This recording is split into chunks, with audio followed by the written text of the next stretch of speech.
Somos la Iglesia de Dios que promueve la enseñanza del Evangelio, la celebración de los sacramentos y la caridad cristiana.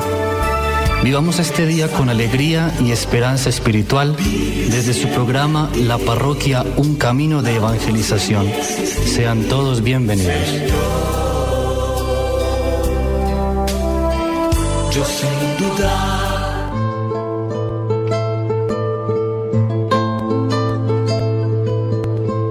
manifiesta tu santidad en mí, tómame de entre lo que me dispersé, recógeme de donde me perdí y llévame de nuevo al corazón. Tú eres el agua viva, tú eres el agua pura, inúndame, inúndame y todo se transformará en mí. El agua viva, tú eres el agua pura, inúndame, inúndame y todo se transformará en mí. Mi tierra se abrirá a tu lluvia, mis rocas ya no harán daño a nadie, mis montes se harán camino para todos. Mi pasto abundante medicina será para todo el que coma de mí. Yo seré la tierra que emana leche y miel. Tú eres el agua viva, tú eres el agua pura. Inúndame, inúndame y todo se transformará en mí. El agua viva, tú eres el agua pura, inúndame, inúndame y todo se transformará en mí. Me darás unas entrañas nuevas, mis rocas ya no harán daño a nadie, solo acariciarán. Infúndeme tu espíritu, Señor, y haz que se encariñe conmigo, que quiere ser morada en mí y así tenga sabor a ti. Entonces, muy buenos días, queridos hermanos, les saludamos como cada semana en este jueves, el 5 de marzo del 2026, jueves ya de la segunda semana de Cuaresma. Y estamos con ustedes para compartir el programa Parroquia, un camino de evangelización. Estamos el padre Belisario, quien les habla, y el padre Juan David Guarín. A todos pues bienvenidos. Iniciemos este espacio que la parroquia recibe pues con mucha alegría de parte de la emisora Peñón de Guatapé Cultural para compartir con todos ustedes. Iniciemos consagrando al Señor esta jornada, todas nuestras obras, diciendo la oración que Santo Tomás nos inspira también. Dice: que tu gracia, Señor, inspire nuestras obras, las sostenga y acompañe, para que todo nuestro trabajo brote de ti como de su fuente y se dirija a ti como a su fin. Por Jesucristo nuestro Señor. Amén. Amén. Buenos días, padre Juan David. Buenos días a Víctor en los controles. Buenos días. Estamos entonces hoy ya en esta segunda semana de la Cuaresma y vamos a compartir entonces como cada semana el evangelio que nos trae la liturgia este domingo, padre. Para todos los que nos sintonizan a través de nuestra emisora Peñón de Guatapé Cultural, un saludo muy especial a quienes hoy estamos acá en la cabina de la emisora, también un saludo especial y de un modo muy particular a todos nuestros hermanos enfermos. Sientan hoy el abrazo del Señor, sientan su asistencia en los momentos de aflicción. Vamos a compartir este texto que es un poquito extenso para el próximo domingo. Es tomado del evangelista San Juan en el capítulo 4, versículos 5 al 42. Vamos a hacerlo entonces a dos coros, padre. ¿Qué le parece? Empiece usted. Va a tocar que nos rinda. Jesús llegó a una ciudad de Samaria llamada Sicar, cerca del campo que dio Jacob a su hijo José. Allí estaba en el pozo de Jacob. Jesús, cansado del camino, estaba allí sentado junto al pozo. Era hacia la hora sexta. Llega una mujer de Samaria a sacar agua y le dice: Jesús, dame de beber. Sus discípulos se habían ido al pueblo a comprar comida. La samaritana le dice: ¿Cómo tú, siendo judío, me pides de beber a mí, que soy samaritana? Porque los judíos no se tratan con samaritanos. Jesús le contestó: Si conocieras el don de Dios y quién es el que te dice dame de beber, le pedirías tú y él te daría agua viva.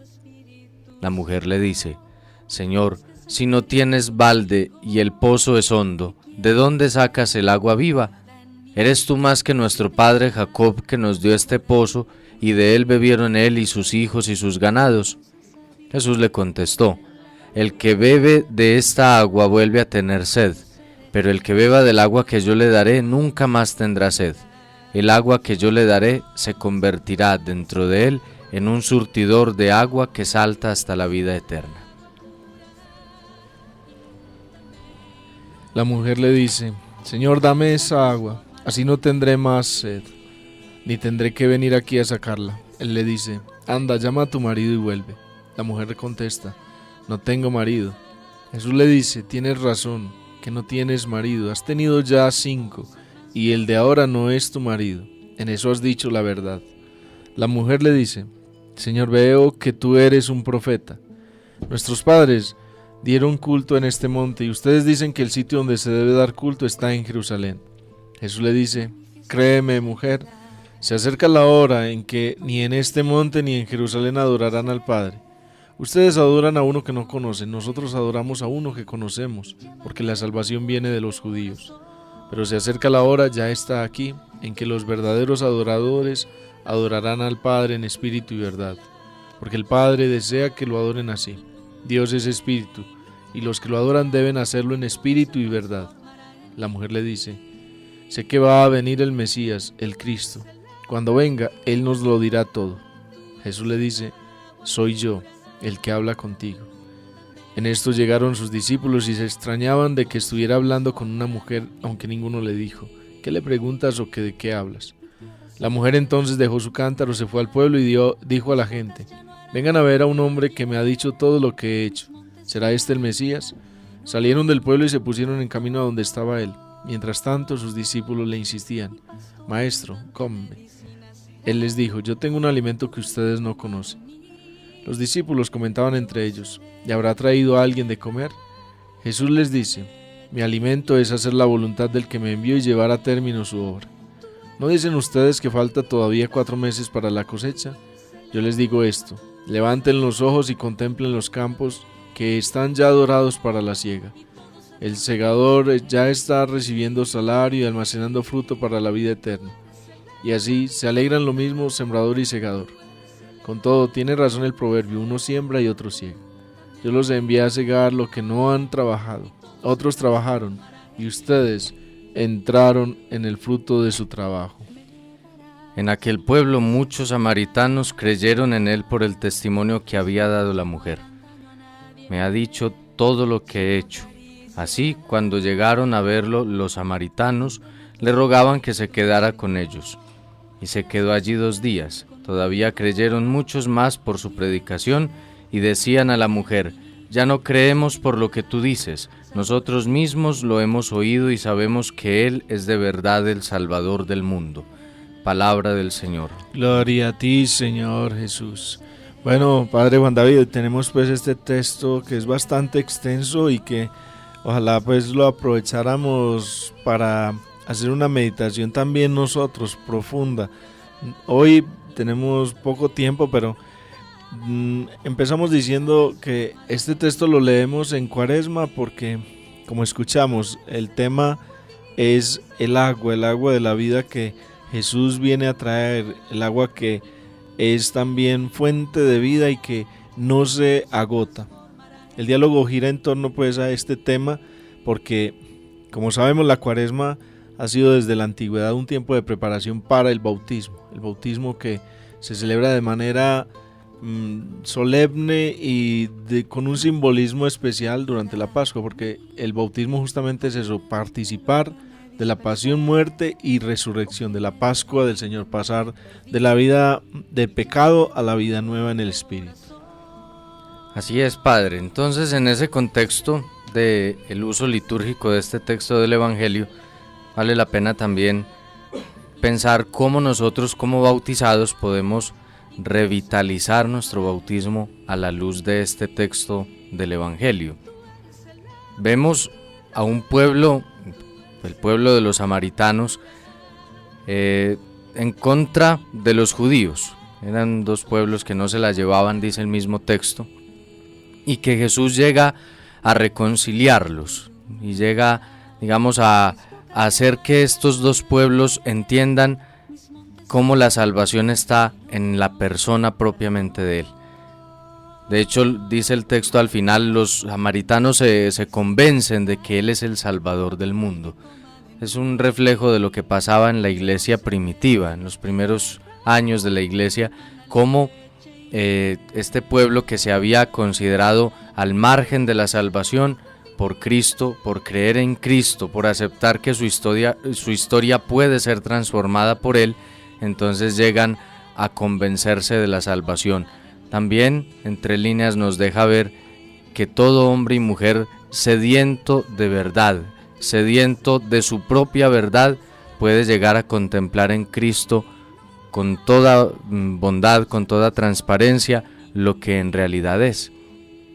Y es así como el agua viva que brota de la persona que cree en el Señor, pues se convierte en un surtidor de agua que salta hasta la vida eterna, dice el mismo texto del Evangelio.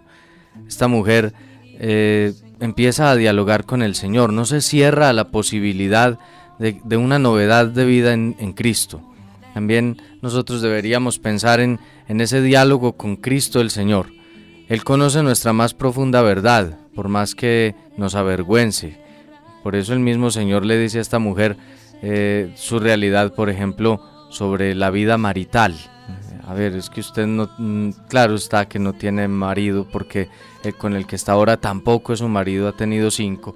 Entonces empieza a descubrirle todo ese tema oculto en ella, que ella misma se avergonzaría de vivirlo, de verlo, de que lo conocieran. Claro, y Padre, esto coincide con el tema que queremos tratar también en este día sobre el pecado, pero porque la samaritana representa a todo pecador que es de por sí un marginado, sea por raza, por género, por vida moral desordenada, porque estos 5 maridos y su convivencia actual pues la hacían sentir rechazada totalmente, no solamente por parte de los judíos, sino también por su propio pueblo. Ella va al mediodía, a la hora de mayor calor, porque no quiere ni siquiera que la vean. Y esto lo veía sobre todo en Bangladesh, la gente, sobre todo con respecto al agua, no le gusta compartir el agua con alguien que es un pecador, alguien que está sucio y que representa impureza también a nivel público.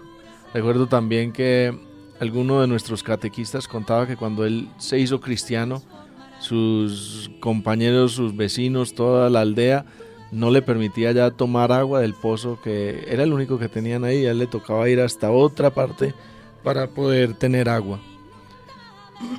Esto representa entonces una belleza extraordinaria en este encuentro que tiene Jesús con la samaritana, porque nuestra conversión, decía también el Papa Benedicto XVI, no puede ser una adopción como de ideas, o el aceptar un cuerpo de ideas, o el unirnos a una institución. La iglesia tampoco es un club. Nosotros somos cristianos porque nos hemos encontrado con Jesús. Ese es el punto de cambio en nuestra vida. Es muy bonito. A mí me gusta mucho escuchar, por ejemplo, algunos protestantes también, y esa parte hay que alabársela porque ellos hablan mucho de esta parte personal, del encuentro con Dios.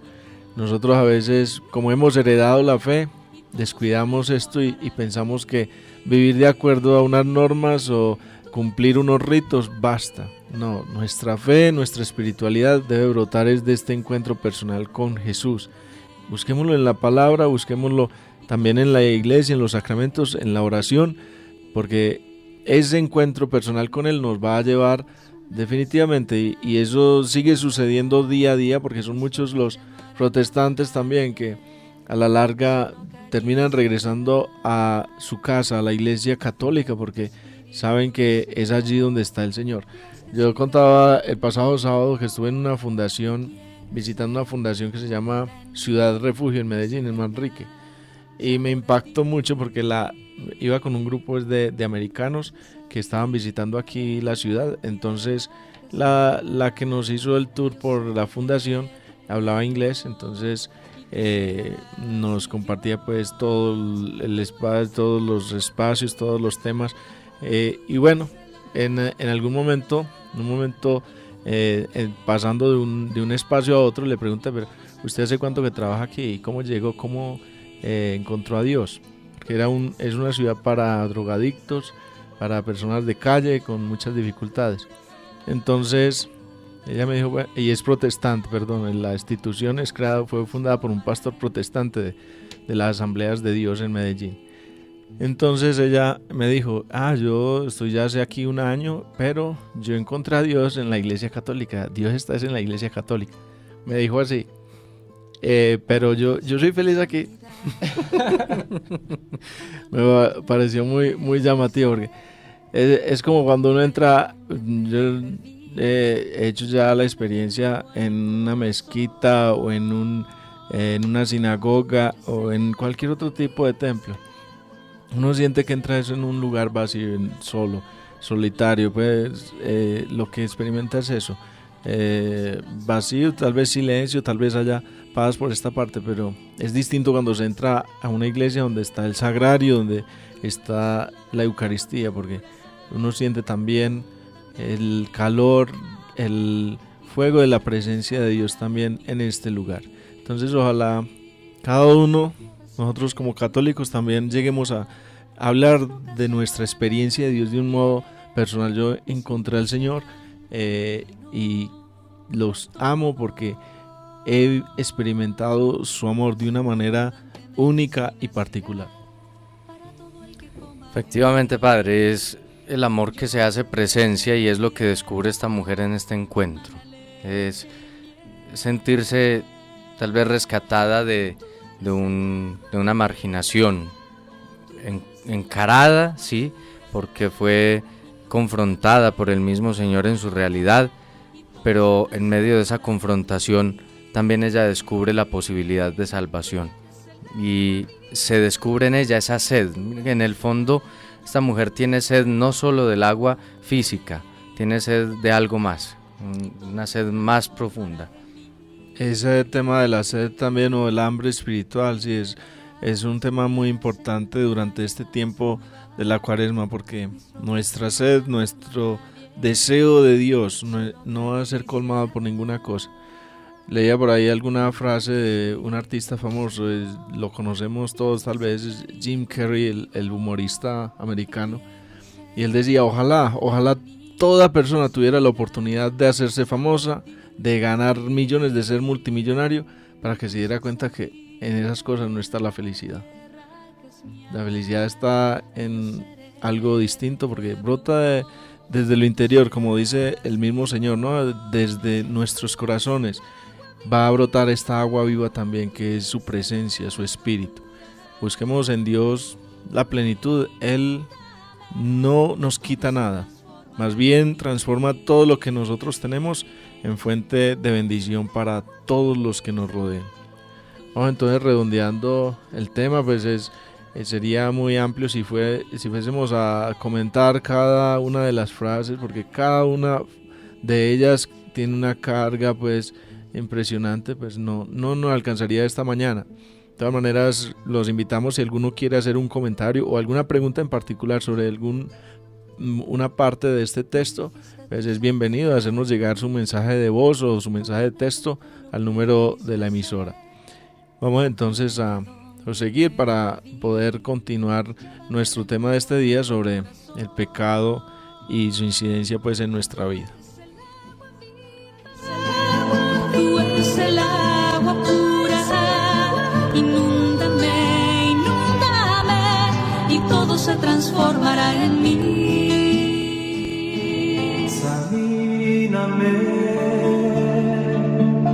oh Dios, y conoce mi corazón. Pruébame y conoce mis pensamientos.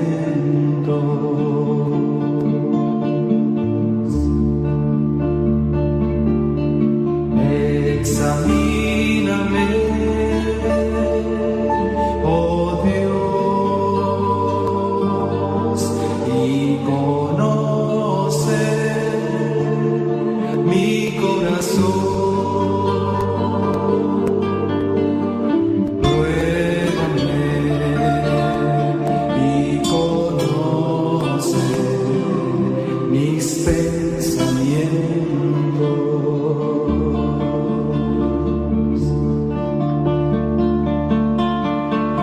Y ve si hay en mí camino de perversidad. Y ve si hay en mí camino de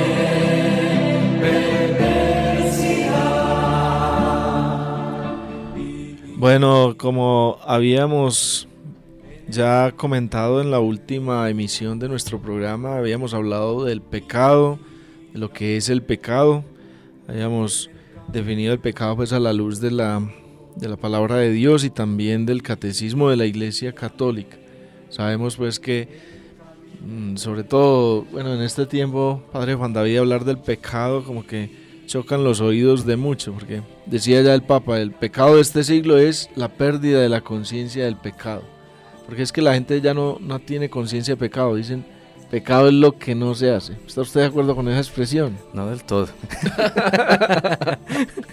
Es cierto, padre, y de hecho el Papa Francisco en una de sus intervenciones, si no estoy mal, de Cuaresma, decía que hay que pedirle al Señor la gracia de arrepentirnos, de no arrepentirnos. Cuando hay dureza de corazón, pedirle al Señor la gracia de que nos duela el habernos llorar separado. Nuestros pecados. Exactamente, el don de las lágrimas que desde los santos padres se ha venido insistiendo también. Pero ¿cómo lograr esto cuando estamos en una sociedad descreída que dice pues esto es tan bueno, es tan placentero que debe ser pecado, dicen algunos, ¿no? O sea, identificamos placer o identificamos como que lo que nos agrada con algo pecaminoso, con algo que no está bien. Es triste, pero eso no es totalmente cierto, porque al contrario, el estar en pecado es lo que nos hace a nosotros estar tristes, estar con un complejo de culpa todo el tiempo, sombríos. Y en cambio, vivir en la gracia de Dios es vivir en la alegría, en la paz. No hay mejor somnífero, no hay mejor modo de llegar a descansar en las tardes que con una conciencia tranquila, nos dicen por ahí. Es estar en paz con nuestros hermanos, estar en paz con Dios, estar en paz con todos. Es decir, una vida de gracia nos libera de todos los temores, empezando pues por el temor a la muerte, el temor al juicio, el temor a la condena. Entonces, hablando del pecado, debemos tener presente eso, que cuando algo es pecado no es porque Dios quiera nuestra amargura o quiera solamente limitar nuestra libertad, no. Lo que es pecado ante todo porque nos hace daño a nosotros mismos. Dios es espíritu. ¿Qué le podemos hacer nosotros a Dios? ¿En qué le podemos hacer daño? No. Cuando algo es pecado es porque nos está destruyendo es a nosotros mismos, está destruyendo a nuestros seres queridos, está destruyendo nuestra familia. ¿Por qué es pecado el no orar? Porque nos olvidamos de quiénes somos, cuál es nuestra vocación, nuestro lugar en el mundo. Porque es pecado no ir a misa los domingos, porque es el día en que nosotros estamos llamados a mirar hacia el cielo, a mirar hacia nuestro destino final, a buscar también en Dios el sentido de nuestra existencia, de nuestro trabajo cotidiano. Si estamos trabajando, como en algunos países, 7 días a la semana, pues nos convertimos como en otra cosa, en máquinas. Si ustedes van y miran las estadísticas de los países donde esto sucede, como en el Asia, en China, en Japón, en Laos, en tantos de estos países que han tenido también una trayectoria comunista, pues las tasas de suicidio son tremendas. Es altísimo porque la gente no le encuentra el sentido a su existencia. Efectivamente, Padre, es mirar cómo el pecado nos resulta afectando a nosotros. Dios sigue siendo Dios, usted vaya a misa o no vaya, el Señor no se afecta. Sin embargo, también es mirar cómo la parte de la gratitud, porque Eucaristía significa eso, acción de gracias. A veces cuando en el diálogo se suscita esto, es bueno reconocer que no ir a misa los domingos es pecado porque nos convertimos en personas ingratas. Como no tenemos que agradecer, entonces creemos que todos lo merecemos, y al merecerlo todo, al considerar equivocadamente que lo merecemos todo esto entra en en daño, en detrimento a nosotros mismos, precisamente porque nos volvemos insensibles, incapaces de ver la necesidad del otro, incapaces de ver que el otro me está dando algo de sí. Entonces, todo esto redunda no en detrimento de Dios, redunda en detrimento nuestro. Sí, claro, y ese con el ejemplo pues de la misa dominical, pero hay otros temas, por ejemplo, ¿por qué está prohibido también? ¿Por qué es pecado la infidelidad, el divorcio? ¿Por qué es pecado también la lujuria, ¿cómo diríamos?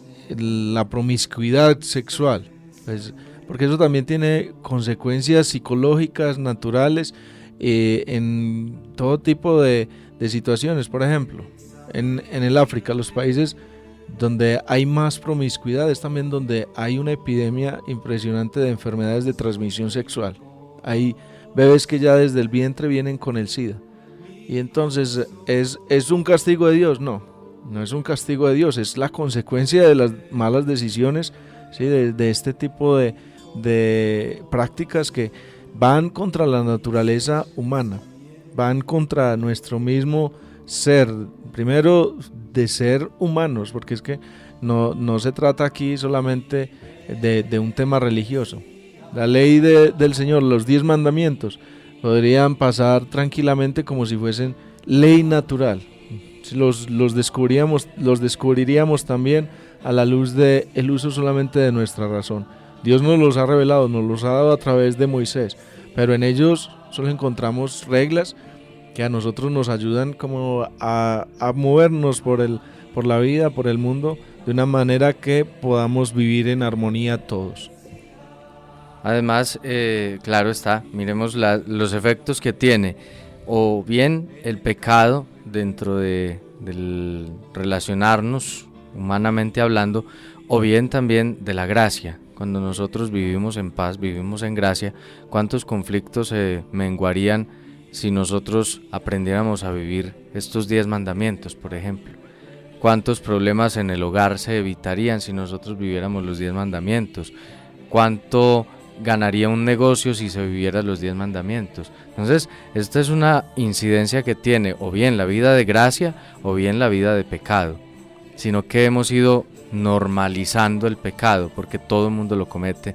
Esa es la excusa. Y como al origen, ¿no? La belleza también del texto del libro del Génesis está en eso que es perenne su enseñanza. La tentación, sí, se sigue presentando con la misma intensidad, en las mismas circunstancias, casi diríamos, en que se presentó también para nuestros primeros padres, porque recordemos, el Génesis no es solamente la descripción de algo que pues se supone sucedió hace un determinado tiempo, no, es la descripción también del proceso psicológico y espiritual de cada ser humano, de todos los tiempos. ¿Sí? La tentación que ofrece la serpiente es primero que desconfiemos de Dios, de que sus reglas están a nuestro servicio, de pensar que antes haciendo lo contrario a lo que Él nos pide, nosotros vamos a ser mejores o vamos a estar mejor. Cuando la serpiente le dice, no, es que Dios sabía que si ustedes comen de ese fruto van a ser como dioses. Y la pobre Eva, pues engañada ante el fruto que era atrayente, pues comió, pues recibe en consecuencia no el ser como Dios, sino más bien el poder juzgarse a sí mismo, el sentirse avergonzada, el sentir este complejo de culpa que hace su vida una tragedia. Y así como se evidencia esto desde el libro del Génesis, que de hecho es una enseñanza para toda la humanidad de todos los tiempos, justamente en ese sentido entendemos también cómo el mal pues va, digamos, envolviéndonos, y cuando permitimos una pequeña situación, una pequeña cosita, si le vamos consintiendo y la dejamos que anide, que arraigue, pues va a desembocar en algo que verdaderamente nos va a destruir. No, tome la de vuelta del mandado, eso es tan pequeñito, ¿quién lo va a notar? 1,000, 2,000 pesos, pues sí, pero cuando se vuelve más grande, cuando se vuelve un vicio, cuando esto va afectando a la persona en el sentido en que ya incluso se vuelve algo inconsciente, pues entonces ahí es donde todo esto va afectando la vida social y va afectando también lo que empezó como algo pequeño, termina siendo algo arrollador y grave. Sí, bueno, entonces aprovechando este espacio, este tiempo hoy, vamos a tratar de ayudarlos a preparar una buena confesión de esta Cuaresma.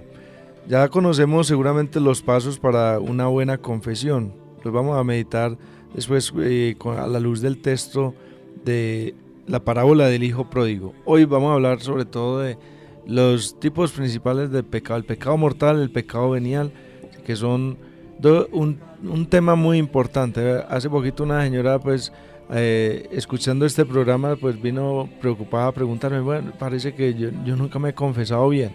Pues a ver, la finalidad nuestra no es para que nosotros pensemos que hemos hecho las cosas mal hasta ahora, no, porque el sacramento actúa ex opere operato, decimos en teología, es decir, por la obra de la gracia, no es porque nosotros estemos dispuestos de esta u otra manera, aunque puede condicionar ciertamente en algunos casos la validez, pero en el caso de la confesión, hay una pregunta, por ejemplo, que nos hacen mucho, o es una situación que encontramos frecuentemente en el confesionario, es de personas que vienen y dicen, padre, es que yo me confesé hace 2 años, pero se me olvidó confesar esto. ¿Sí? Entonces estoy todavía en ese pecado, ¿no? Si usted simplemente olvidó confesarlo, ¿sí? Pues no hay problema, porque ese también fue perdonado. Es cuando usted lo ocultó tal vez voluntariamente, ahí sí es necesario volver a hacer la confesión o confesar ese pecado, si hubo un ocultamiento, un acto de ocultamiento, pero si es simplemente porque se le olvidó, no hay de qué preocuparse. Entonces, padre, hablemos un poquito de estos dos tipos de pecados. Sabemos que estamos llamados en la iglesia a usar el sacramento de la confesión, sobre todo para confesar los llamados pecados mortales. ¿Cuáles son los pecados mortales? Porque los pecados veniales, en cambio, pues también los podemos confesar, pero no son necesarios. Los pecados veniales, ya con el acto de contrición que hacemos al inicio de la Eucaristía, en el rito inicial, también son perdonados. Pero entonces veamos cuál es la diferencia entre estos dos pecados y cómo discernir si lo que hice o lo que he hecho es un pecado mortal o uno venial. Bueno, padre, es importante que nosotros establezcamos la diferencia entre el pecado mortal y el pecado venial. Antes de esto, también en cuanto al tema de la confesión, hay que pensar que la confesión no puede ser un lavadero de conciencias. No es que yo me siento sucio porque tuve un mal pensamiento, tengo que ir a confesarme. No, a ver, es el acto también de ver la confesión como el primer paso para un cambio de vida. La confesión debe movernos a eso, a ponernos en serio. La confesión es en serio, es algo sagrado, no es para ir a lavar la conciencia únicamente, no. Ese es uno de los efectos, pero no es el lavadero de conciencias. Entonces, también pensar que dudar del perdón de los pecados, pues se convierte en privarnos de la gracia de Dios. Entrando en materia, entonces, hablemos del pecado mortal. Para que sea un pecado mortal se necesitan 3 cosas, nos lo dice el Catecismo de la Iglesia Católica. ¿Cuáles son esas 3 cosas? Primero, que la materia de ese pecado sea grave. Hay pecados graves. En segundo lugar, el pleno conocimiento. Yo sé que esto es grave y sé que esto me ocasiona la muerte de la gracia en el Espíritu. Y tercero, el pleno consentimiento. Aunque yo sé que es pecado, que está grave, que no se debe hacer, que me produce la muerte de la gracia en mí, sin embargo quiero hacerlo. Entonces ese es un pecado mortal. Repito esos 3 componentes. Primero, materia grave. Segundo, pleno conocimiento. Y tercero, pleno consentimiento, querer cometer este pecado. Vamos a un ejemplo sencillo. Una persona sabe que es grave abandonar completamente a su familia, sabe que está mal y aún así lo hace libremente, quiere hacerlo. Entonces esto rompe la amistad con Dios y rompe también, mata la vida de la gracia en el alma. Sí, Padre, entonces tengamos presente pues que estamos llamados a confesar sobre todo los pecados mortales, siempre, porque los pecados se llaman así mortales justamente porque matan la vida de la gracia de nuestro ser en Dios, nuestra vida espiritual, cortan nuestra relación con Dios y por eso los debemos confesar siempre, en toda circunstancia. No es algo recomendado, sino que es perentorio. En el caso de los pecados veniales, ya lo hemos mencionado, lo ha dicho el Padre claramente. Los pecados veniales los confesamos, pero también cuando son repetitivos tal vez, cuando se nos están volviendo como costumbre y pues porque queremos justamente corregirnos, cambiarnos. A veces incluso algún catequista yo he escuchado una vez que ponía el ejemplo explicando la confesión, que no, es que uno llena la bolsita de basura y ya, y va y la tira. Y entonces es como si llevo la bolsa de basura, la tiro y ya, y vuelvo con una bolsa nueva para seguir llenando. No, ese no es el sentido de la confesión exactamente. Recordemos que más bien la confesión ese es el inicio de un camino de conversión. Yo confieso porque estoy arrepentido. Si no hay arrepentimiento no hay nada. No es que vengo, sí, me confieso de que le fui infiel a mi esposa. Ya, comulgo. Y salgo de la iglesia a encontrarme otra vez con esta fulana. Allí entonces lo que se llama un pecado pues que perdura y por tanto hace de la confesión una confesión nula. No hay perdón allí. Aunque el Padre haya dado la bendición, aunque nos hayamos arrodillado y todo, pues si no había esta contrición perfecta y no había este deseo verdadero de cambio, si lo que hicimos fue solamente ir a vaciar la basura, pues no podemos jugar con los sacramentos de esta manera, que no pensemos que funciona así. Así es, Padre. Entonces ya hemos establecido cuáles son como los parámetros, los componentes de un pecado para que sea mortal. Ahora hablemos del pecado venial. Es una falta leve o sin plena conciencia o sin pleno consentimiento. Por ejemplo, y lo preguntan mucho, ay Padre, es que yo tuve un sueño tan horrible como que mataba a alguien, ¿eso es pecado? Yo vengo a confesarme de eso. No, ¿por qué? Porque no es un pecado mortal. De hecho, casi que ni es pecado porque es que ahí no hay una plena conciencia. Yo no voy a elegir qué voy a soñar. Yo no puedo elegir eso. Entonces aclaramos esa dudita que también es muy recurrente. No hay plena conciencia, no hay pleno consentimiento, por tanto no hay pecado. También, por ejemplo, la ira con el esposo porque le contestó mal y me sacó una piedra, Padre. Bueno, eso es una falta leve, o sea, usted no lo quiso así, no lo decidió así. Ya el problema es la reacción violenta en medio de la ira, cuando uno se descontrola, cuando ya empezamos a herir a la otra persona queriéndola herir, queriéndole hacer daño. Ya eso es otro tipo de cosas. Pero ese pecado venial, que es una falta leve, sin plena conciencia o sin pleno consentimiento, pues se perdona al comienzo de la Eucaristía. De hecho, por eso en la Eucaristía, aunque no sabemos algunas frases de memoria, no todos la podemos repetir. Una de esas es, por ejemplo, Dios Todopoderoso tenga misericordia de nosotros, perdone nuestros pecados y nos lleve a la vida eterna. Es propia del sacerdote, que puede perdonar pecados. Es una forma de absolución para perdonar esos pecados veniales, no los mortales. Ya lo decía el Padre, los mortales hay que confesarlos, pero los veniales quedan perdonados allí en el comienzo de la Eucaristía. Bueno, nosotros queremos ayudarles acá con un pequeño examen de conciencia. O en internet también les recomendamos que busquen, porque hay muchas opciones. Cuando vayan a preparar la confesión, les recordamos, repasen los mandamientos y repasen las obras de misericordia, porque es triste cuando llega una persona al confesionario y dice: Padre, yo no sé de qué confesarme. Pues eso que revela, ojalá fuese, y puede ser el caso, de todas maneras, una vida perfecta de santidad, pero eso sería muy raro, porque santo es solo Dios. Todos somos pecadores, todos hemos caído, ¿sí?, bajo este término, porque hemos estado cortos ante la gracia de Dios, dice la palabra de Dios. Entonces, primero busquemos a examinar bien nuestra conciencia a la luz de todos los mandamientos. Hay entonces exámenes de conciencia que nos ayudan con preguntas.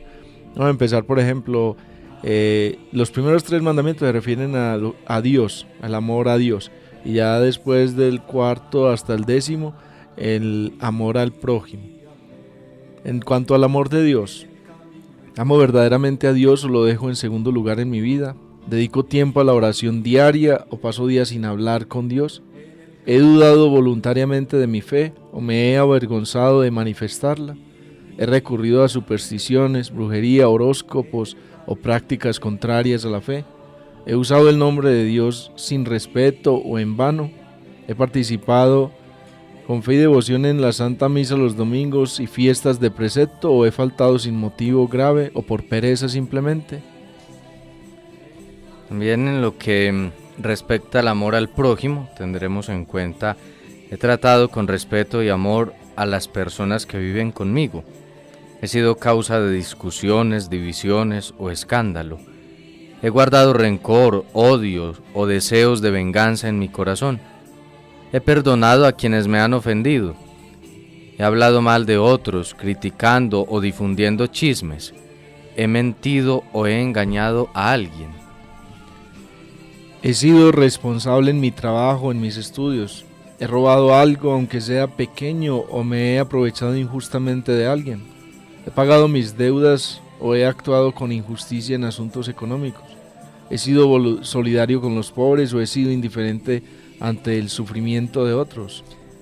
He cuidado mis pensamientos y mis miradas, esto en cuanto a la pureza del corazón. He buscado o consumido contenidos impuros. He respetado mi cuerpo y el de los demás como templo de Dios. He sido fiel a mi esposo o esposa en pensamientos, palabras y obras. He sido agradecido con Dios por sus bendiciones. He vivido dominado por la envidia, por la soberbia o la avaricia. He descuidado mi crecimiento espiritual. He dado buen ejemplo cristiano o he sido motivo de alejamiento para otros. Y como pregunta final, ¿hay algún pecado que me cuesta reconocer ante Dios? ¿Tengo verdadero arrepentimiento y deseo sincero de cambiar? Bueno, habría, como les digo, muchas otras preguntas que hacernos. Ustedes también pueden mirar en las redes, en Google buscar o en YouTube también. Hay muchos modos para hacer este examen de conciencia, pero preparémonos para la confesión. No lleguemos al confesionario a perder o a hacernos perder el tiempo, porque Ustedes saben, son 9.000 personas católicas aquí en Guatapé y luego son muchos los que llegan de otras partes también, hacen filas largas y a veces hay personas que se escandalizan porque el padre tal vez no le tiene mucha paciencia a la hora de confesarse o la corrige de una manera pues que no quisiera, pero de verdad que es difícil a veces tener paciencia con todos. Uno empieza muy bien en la mañana, pero ya por la tarde con el hambre, con el cansancio, con los dolores también en la espalda, en el cuello allá metido en el confesionario, pues de pronto le puede dar ya rabia cuando llega alguien y le dice, no, padre, no sé de qué confesarme. O sea, los 40 días de la Cuaresma aprovechémoslos también para esto. Busquemos entonces prepararnos muy bien. Y no hay que ser tampoco tan meticulosos, pues traer una lista, pues que como que hoy pensé esto, mañana también, antier estaba por allá, y no hay que hacer todas esas descripciones.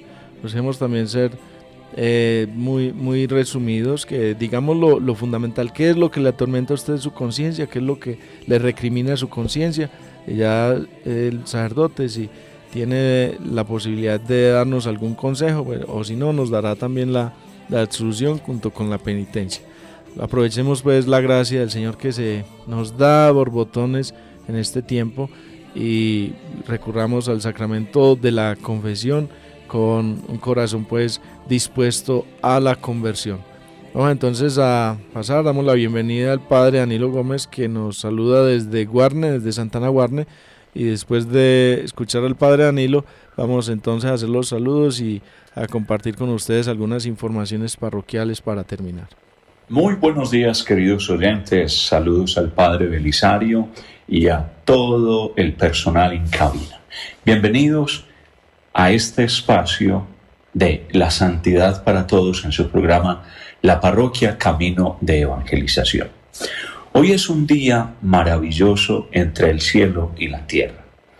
El próximo domingo 8 de marzo, aunque es el domingo Día del Señor, la Iglesia recuerda la gigante caridad de San Juan de Dios. ¿Alguna vez han sentido que su vida necesita un giro de 180 grados? ¿Han sentido que Dios les pide más de lo que están dando? Juan Ciudad, este era su nombre, un hombre sencillo, un soldado, un vendedor de libros, escuchó esa voz y no se resistió. Hoy, desde nuestro programa, la Parroquia Camino de Evangelización, queremos invitarlos a conocer al Loco de Granada, el hombre que convirtió el dolor en un jardín de esperanza y que hoy es el gran patrono de los enfermos y de quienes los cuidan. Quédense con nosotros porque la historia de hoy les va a tocar el corazón.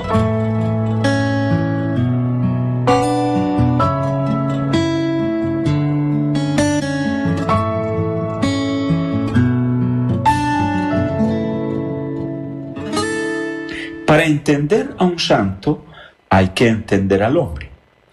Juan nació en Portugal, allí por el año 1495. Su vida no fue una línea recta hacia el altar, para nada. Fue un espíritu inquieto. Fue pastor de ovejas en las montañas de Toledo. Fue soldado en las guerras contra los turcos y en las fronteras de Francia. Imaginen a Juan entre el estruendo de los cañones y la dureza del campamento, buscando algo que llenara su alma. Tras dejar las armas, se hizo vendedor ambulante. Viajó por Gibraltar y finalmente llegó a la hermosa Granada, en España, en el año 1538. Allí puso una modesta librería. Pero Juan no solo vendía papel, vendía fe. En sus estantes había libros de caballería, sí, pero sobre todo estampas sagradas y vidas de santos. Él quería que la gente leyera la palabra de Dios. Sin embargo, el Señor le tenía preparada una cita que cambiaría la historia de la medicina y de la iglesia. Fue un 20 de enero, fiesta de San Sebastián. Juan fue a escuchar a un predicador famoso, el beato Juan de Ávila. Las palabras de Juan de Ávila sobre el pecado y el amor de Dios fueron como dardos de fuego. Juan de Dios estalló en gritos, pidió perdón a Dios en cuello y en un acto de humildad extrema que muchos confundieron con locura, repartió sus libros, destruyó su tienda y se dejó humillar. Empezó a mendigar por las calles de Granada. Hermanos, a veces el mundo llama locura a lo que Dios llama despertar. Por su comportamiento errático, Juan fue internado en el Hospital Real de Granada en la sección de locos. Sí, en la sección de locos, porque lo creyeron fuera de sí. Un loco. En aquel siglo XVI, a los enfermos mentales se les trataba con cadenas, azotes y agua helada para sacarles el demonio. Juan sufrió esos tormentos en carne propia. Pero en lugar de llenarse de odio, se llenó de una compasión infinita. En medio de los gritos de sus compañeros de celda, Juan hizo una promesa. Jesucristo, dame tiempo y gracia para tener un hospital donde pueda dar a los pobres y enfermos el trato que yo quisiera que me dieran. Fue su director espiritual, precisamente, Juan de Ávila, sacerdote, quien lo visitó y le puso orden. Juan, ya basta de penitencias ruidosas, ahora ponte a trabajar para Dios. Y así el loco recuperó la calma, la cordura. Salió de allí con un solo objetivo, ser la mano de Dios para los olvidados. Juan empezó de la nada, vendía leña bajo la lluvia para comprar comida. Alquiló una casa vieja y puso una estera para cada enfermo que encontraba tirado en las calles de Granada. Él mismo los cargaba sobre sus hombros, literalmente. Se dice que recorría la ciudad gritando una frase que hoy sigue resonando en los hospitales de todo el mundo. Haced el bien, hermanos, para vuestro propio bien. No pedía para él nada, pedía para que el donante se ganara el cielo a través de la caridad. San Juan de Dios murió como vivió, entregado, donándose a sí mismo, especialmente por los enfermos. Se dice que su última enfermedad la contrajo al lanzarse a un río helado para salvar a un joven que se ahogaba. Murió de rodillas, abrazado a un crucifijo, el 8 de marzo del año 1550. No dejó una regla escrita, pero dejó algo más fuerte, el ejemplo, el testimonio. Sus compañeros, conmovidos por su entrega, formaron la Orden Hospitalaria, que más tarde llevaría el nombre de Orden Hospitalaria de San Juan de Dios. Hoy, miles de hermanos y colaboradores en los 5 continentes siguen lavando las llagas de Cristo en los enfermos. Por ejemplo, en La Ceja tenemos la clínica San Juan de Dios, que es precisamente regentada por los hermanos de la Orden Hospitalaria de San Juan de Dios. En 1886, el Papa León XIII lo nombró junto a San Camilo de Lenis, otro santo, pero es italiano, patrono de los hospitales y de los enfermos. Pero también, queridos oyentes, es el patrono de las enfermeras y enfermeros, esos ángeles de blanco que hoy en nuestros centros de salud sacrifican horas de sueño y familia por nosotros. ¿Ya le dieron las gracias a una enfermera o un enfermero hoy? San Juan de Dios los mira con amor a través de ellos. Hermanos, la vida de San Juan de Dios nos interpela. En un mundo que descarta lo que no funciona, lo que está viejo, lo que está enfermo, Juan nos dice que ahí, en la cama de un hospital o en la soledad de un anciano, está el rostro sufriente de Jesús. Hoy la evangelización no es solo hablar, es actuar, una caridad en acción. Evangelizar es llevar una medicina, es escuchar al que sufre, es dar un trato digno. La hospitalidad Es el carisma de Juan. Y es un carisma que todos podemos ejercer en nuestra propia casa y con nuestros propios vecinos. Los invito que ahí donde están, en la cocina, en el carro, en el trabajo, en el malecón, cerremos un momento los ojos e invoquemos la intercesión del Santo de la Hospitalidad. Señor Dios, que infundiste en San Juan de Dios un espíritu de misericordia sin límites, te pedimos por todos los que sufren en el cuerpo o en el alma. Bendice los médicos, a las enfermeras, a los enfermeros, a los cuidadores. Que a ejemplo de San Juan sepamos ver en el hermano necesitado tu propia imagen. San Juan de Dios ruega por nosotros y por nuestra parroquia, para que seamos siempre un hospital de campaña donde todos encuentren consuelo. Amén. Gracias por compartir estos minutos de fe en su programa, la Parroquia Camino de Evangelización, en su sección La Santidad para Todos. Que el ejemplo del Padre de los pobres, San Juan de Dios, nos acompañe durante todo este día y durante toda la semana. No olvidemos, haced el bien, hermanos, es lo que nos dice San Juan de Dios. Soy su servidor en Cristo, el Padre Danilo Gómez, y los espero en nuestro próximo encuentro. Que Dios los bendiga y San Juan de Dios los proteja. Bueno, que así sea, Padre Danilo. A usted muchas gracias por compartir con nosotros este mensaje sobre la vida de este santo tan importante. Sabemos que casi todos los hospitales acá en nuestra diócesis, tantos en toda Colombia, tienen por nombre San Juan de Dios. Y qué bonito entonces que sabemos hoy cuál es la razón, por qué este santo es tan importante como patrono también de todas estas instituciones de atención médica y de atención a los enfermos. Bueno, vamos llegando ya al final de nuestro programa, Juan David. Padre Juan David, esto no alcanza. Vamos a saludar entonces agradeciendo a todas las personas que nos han enviado su reporte de sintonía, especialmente a doña Carmen Giraldo, que nos escucha desde la vereda Bahitos en Granada.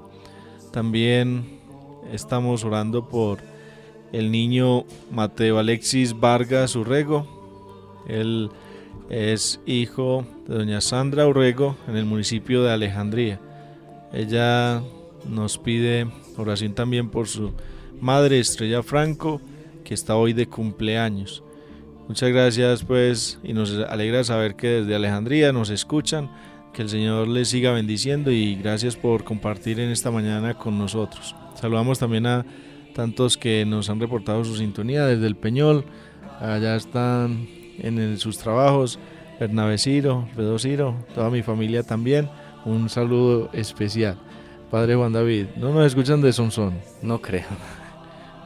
De pronto sí, yo sé que de Abejorral sí hay personas escuchándonos. Un saludo muy especial a doña Silvia, que sé que es seguidora fiel del programa radial, a su familia, muchas bendiciones para ellos. Bueno, entonces finalizando, queremos compartir con ustedes algunos avisos, resaltar algunos de los avisos más importantes para esta semana o los días que vienen. Primero queremos invitarlos para que aprovechemos, vamos a hacer una jornada de confesiones, una confesatón también este año, el día 20 de marzo, el viernes 20 de marzo, un día después de la fiesta de San José, vamos a tener esta jornada especial. Vamos a invitar a muchos sacerdotes que van a estar aquí en el templo parroquial confesando, disponibles para la confesión todo este día. Entonces ya desde ahora preparemos bien nuestra confesión entonces para que hagamos uso de esta gracia que Dios nos concede.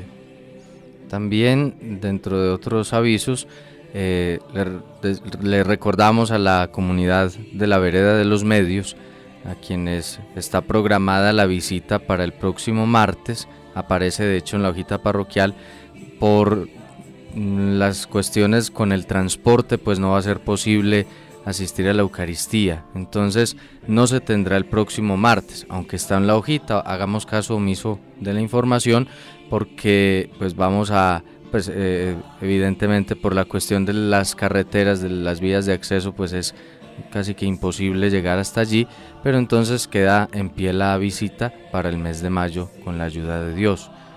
También los estamos invitando para que vayamos programándonos para honrar al patrono de la Iglesia Universal, San José, en la morada de San José. Vamos a tener todos los días entre el 10 y 19 de marzo la Eucaristía, vamos a tener esta fiesta en honor a San José. Vamos a vivirla de un modo muy especial y vayamos disponiéndonos para ello. Y sí, padre, y con respecto a eso, recordemos que tenemos este bono para la construcción, para continuar esta obra. Todavía tenemos muchísimas boletas, entonces ojalá que sigamos apoyando esta obra. El sorteo va a ser justamente el día de la fiesta de San José por la Lotería de Bogotá. Entonces ojalá ese día San José le haga el regalo a alguno de nosotros con estos 20 millones, pero ojalá todos con generosidad aportemos estos 20.000 pesitos para continuar esta obra. Bueno, así hemos llegado entonces a la conclusión de nuestro programa. Padre Juan David, denos su bendición para que permanezcamos en la presencia de Dios durante todo este día. A todos los que nos han escuchado, a sus familias, a quienes tanto queremos, el Señor derrame su bendición copiosa sobre ustedes, les conceda la abundancia de salud, de paz, en el nombre del Padre, y del Hijo, y del Espíritu Santo. Amén.